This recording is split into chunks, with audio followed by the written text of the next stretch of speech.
This is Bob Watson reviewing the Nook Color e-reader. First we will start with the buttons.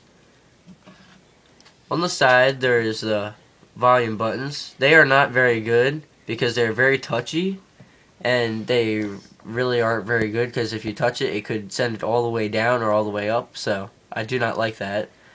There's the headphone jack up on the top, which is good because on the bottom, usually when you try to prop it up, it usually gets in the way, so I like how it's on the top.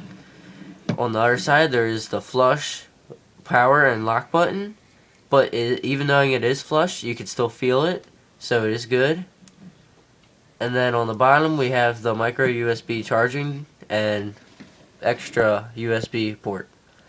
And then, one thing that is kind of hidden is the place where you can put the SD card for extra internal storage, which is very different compared to other tablets because they usually don't have an SD card slot. The feel of the tablet is very nice. It fits in your hand very well. It's very comfortable. The back, it's got a very rubberish texture. It's nice and soft. It feels like it'll stay in your hand. The speakers are here. They're not the best speakers in the world, but they're not bad for a tablet. It gets the job done. And the rubbery part, it does leave fingerprints, but if you're a prick about that, then too bad for you, but it's not bad. The whole thing is good. It's a good size to fit in your hands. It's not too big like an iPad is. It's not too small though, and it's just good. The screen of the Nook Color HD is actually HD.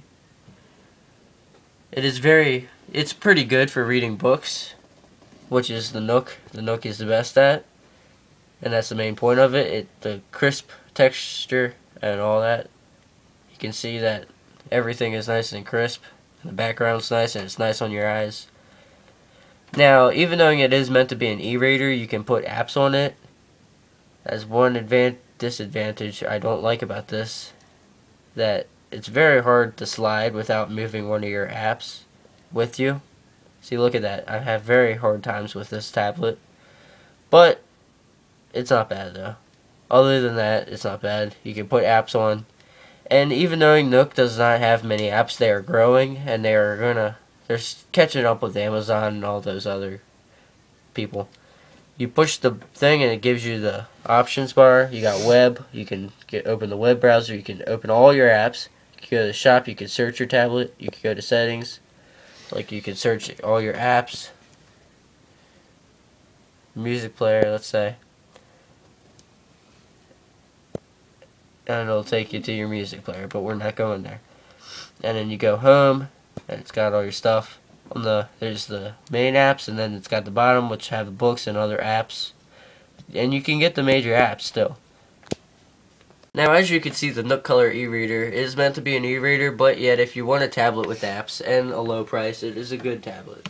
Now, they do make the Nook HD and the Nook tablet now, but if you are looking for this is just as good. You could still do the same apps, and it's basically the same.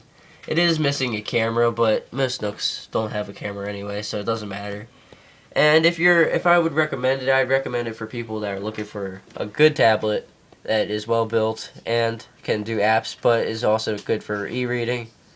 And if you want more apps and stuff, then you might want to look somewhere else, but they're still growing, and you can get most of the good apps. This is Bob Watson, out.